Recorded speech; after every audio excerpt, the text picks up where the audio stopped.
Hey everyone, Lisa Mellers here. I'm here to talk a little bit more about overusing your voice or misusing your voice. Basically, that happens when we create bad habits that can cause some trauma to the larynx area, to the vocal folds, or the muscles around your larynx. So we need to discuss a little bit today about the things that can cause you to be overusing your voice, and how do you examine yourself and fix the problem. So we're just going to briefly go over this, and in the next video that I'm going to post, I will be speaking about lowering your larynx. And in that video, it's going to really discuss how the larynx works and some exercises that you can do daily that can help you. You do not have to be a professional singer to do these exercises. Some people work in school systems and they teach children all day long. Some people work in the health field and they have to speak to patients all day long. So if your profession requires you to do announcing or any kind of long-term speaking, all of these things are helpful to you. You do not have to be a professional singer to be able to use these videos. These videos are hands-on. It's for information only, and so that you get the information that you need to be able to take care of yourself. Remember, it's important to have a healthy voice. Keeping yourself healthy is so important in all aspects of your life, not just your voice, but in caring for your own body. It takes care of your voice, but it takes care of everything else too. And we're all getting older, some of us are in our 20s, some of us are in our 40s, and some people are in their 60s, and we want to be in as best a health as that we, can be in as we age. We want to age well, but we want our bodies to be in good health. So as you're doing these things to take care of your voice, know that some of the things that you're doing are actually taking care of your whole body, because your body is an instrument. Vocalists can't see their instrument unless we go to the doctors and they show it to us on a screen. It's not like playing the drums or the keyboard where we can actually see the instrument in front of us. We have a very, very delicate instrument here that we have to really care for. If you had a keyboard, you wouldn't throw food all over it or drinks all over it. You would take care of it and you would cover it. And you would do what you have to do to take care of it. You have to do the same thing for your voice. Because we can't see it and it is, inside of our body, we still have to care for it. And part of caring for our voice is also caring for our physical body, because our whole body is our instrument. Everything that happens, even as a singer, happens through your whole body. Our body's kind of like an acoustic guitar, and all the sound just resonates throughout every part of us. So it's really important that you really focus in on the things that you have to do to care for yourself. So with that said, let's look at a few things that are examples of overuse. Yelling is one of them. I know that, we've all yelled in our life. We even sometimes will yell across the room, right? How about coughing hard? Some people get respiratory infections, or you just feel a tickle in your throat and begin to cough really hard. And that coughing hard, it takes your vocal folds and just starts banging them together. Yelling does the same thing. How about clearing your throat? During allergy season, everybody's clearing their throat. Sneezing and coughing and all these things that are going together. But all those things added into one, they create an irritation in the vocal folds.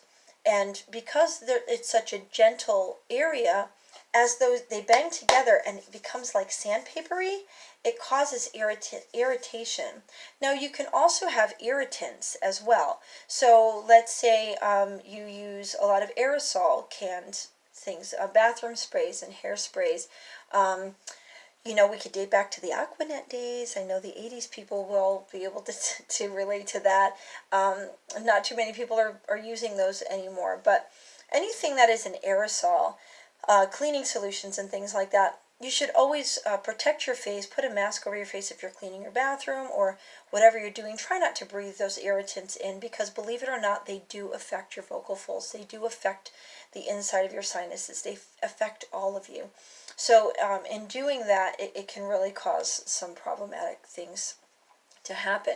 Now, let's talk a little bit about long-term, right? So long-term, if we have a lot of that constant, prolonged coughing and things like that, those irritants and things, as we're coughing and we're clearing our throat and we have all those things going on, what they can do is cause prolonged hoarseness, laryngitis, and those type of things can be really detrimental if you're a singer or if you have to use your voice all day long. You know, you can develop nodules, and nodules are like calluses on your vocal folds. You can develop nodes. You can develop dysphonia, which is a spasm of the muscles inside the vocal fold area. There's a lot of medical things that can develop over time. A lot of things that can affect you in a way that's not healthy for your voice moving forward, especially if you are a professional singer. You know, you're taking the time to care for yourself so that you have longevity in your career. Excuse me, many people, and that's an example, right? So I got a little mucus in my throat, so instead of coughing it out really hard, you can gently just kind of push it along. And then wait for it to move itself. Even though it feels a little annoying, just kind of wait for it to move itself. Because that's the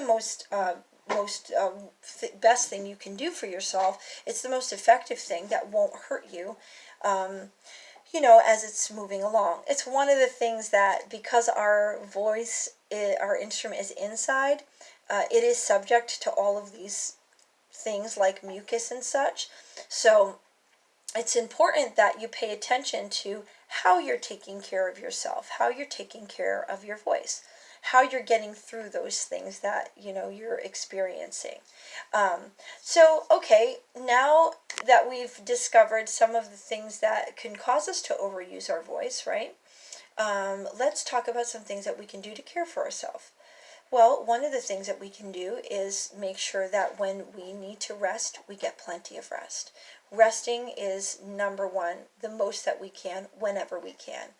Drinking plenty of water. Fluids is so important for your body, so drink plenty of water throughout the day. Just because you get a little bit of an itch in your throat and you take a sip of water basically doesn't mean anything. That really doesn't do anything but clear away the topical mucus or whatever's there. But drinking all day long and hydrating yourself throughout the day, that hydrates your whole entire body, which gets to your vocal folds and gets into all the other areas of your body that helps to keep everything hydrated daily. So drink plenty of water. Stay away from things like extra sugars and extra caffeines. Cough drops that can dry you out, you know, even if you have to take some medications for allergies. Just keep in mind that allergy medications can totally dry you out. That's the purpose. So you want to be careful in taking over-the-counter medications or even prescribed medications, drinking lots of fluids, and taking them with caution. I'm not saying don't use them. Just be cautious with them and make sure you're hydrating well. In the wintertime, sometimes the room is dry. You can put a humidifier in the room, so you put a little bit more moisture into the air. Keeping moisture into the air is really good for you. And then just, you know, and just being cautious, like just on a daily basis, you know, in your workspaces, you know, that if you find yourself speaking too loud, bring your volume down a little bit and talk a little bit quieter. If you're at a party and it's really loud, get up close to the person's ear. Try not to yell over the sound, because all of those things are misusing and overusing your voice. Again, in the next video, I'm going to talk about lowering your larynx. And that is also a crucial point, because some people actually sing or talk too high. And when you do that, it tenses up all the muscles here. So in the next video, I'm going to show you how to relax your larynx and do some relaxation exercises that you can use for everyday use. So if that's an interest of yours, again, these videos are not just for singers. They're for everyday people who just, you know, need some extra help with keeping their voice in shape. So that's my tip for the day. It's kind of a long tip, but that's my tip for the day. Keep watch for our next videos coming out. And if you're interested in voice coaching lessons and you would like to sign up with me, please contact me through Facebook. You can reach me at Lisa Mellers Voice Coach. And you can also reach me through my voice. Let me see, it's my voice, LHRS @gmail.com. That's my email. And I would be happy to help you or answer any questions that you have. So, you know, check back with us soon. All right? Don't forget to like and share and subscribe to my page. Have a great day.